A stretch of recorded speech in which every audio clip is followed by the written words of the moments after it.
এক সন্ধ্যায় দেব আর শ্রাবন্তী একসাথে একটি কফি শপে বসেছিল। তাদের মুখে ছিল চিন্তার ছাপ। সম্প্রতি তাদের দীর্ঘদিনের সম্পর্কে ফাটল ধরেছিল, আর দুজনেই বুঝতে পারছিল না কিভাবে এই পরিস্থিতি সামাল দেবে। দেব একজন প্রতিভাবান স্থপতি, সবসময় তার কাজ নিয়ে ব্যস্ত থাকত। শ্রাবন্তী একজন স্বনামধন্য চিত্রশিল্পী, তার নিজের সৃজনশীল জগতে ডুবে থাকত। সময়ের সাথে সাথে তাদের মধ্যেকার দূরত্ব বেড়ে গিয়েছিল। আমি জানি না আমরা এটা কিভাবে ঠিক করব দেব, শ্রাবন্তী নরম সুরে বলল, তার চোখ কফির কাপে নিবদ্ধ। দেব দীর্ঘশ্বাস ফেল।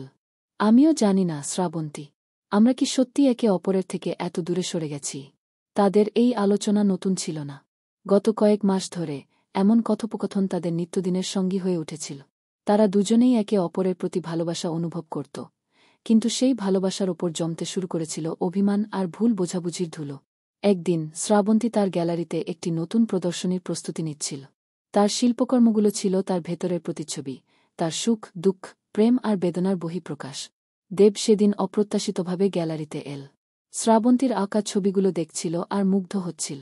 তোমার কাজগুলো সবসময় আমাকে মুগ্ধ করে শ্রাবন্তী, দেব বল। এগুলো তোমার ভেতরের কথা বলে। শ্রাবন্তী হাসল। আর তুমি দেব, তোমার স্থাপত্যের মাধ্যমে শহরকে নতুন রূপ দাও। তোমার প্রতিটি নকশা যেন এক একটি কবিতা।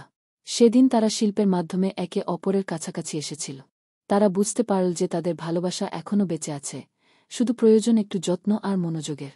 তারা ঠিক করল যে তারা তাদের সম্পর্ককে আরও একবার সুযোগ দেবে। তারা একে অপরের জন্য সময় বের করবে, একে অপরের স্বপ্নকে সমর্থন করবে এবং অতীতের ভুলগুলো থেকে শিখবে।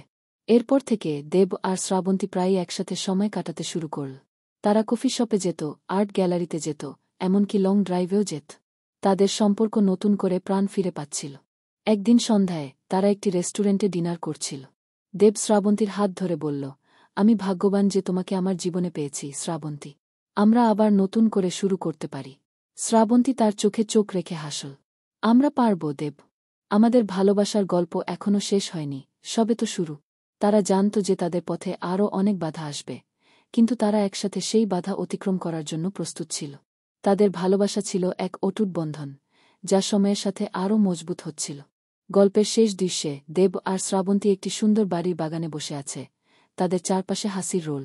তাদের সন্তানরা বাগানে খেলছে, আর তারা দুজন একে অপরের হাত ধরে ভালোবাসার নতুন অধ্যায় লিখছে। তাদের এই পথচলা ছিল অনুপ্রেরণার, যা দেখিয়েছিল কিভাবে ভালোবাসা আর বোঝাপড়া একটি সম্পর্ককে আবারও সুন্দর করে তুলতে পারে।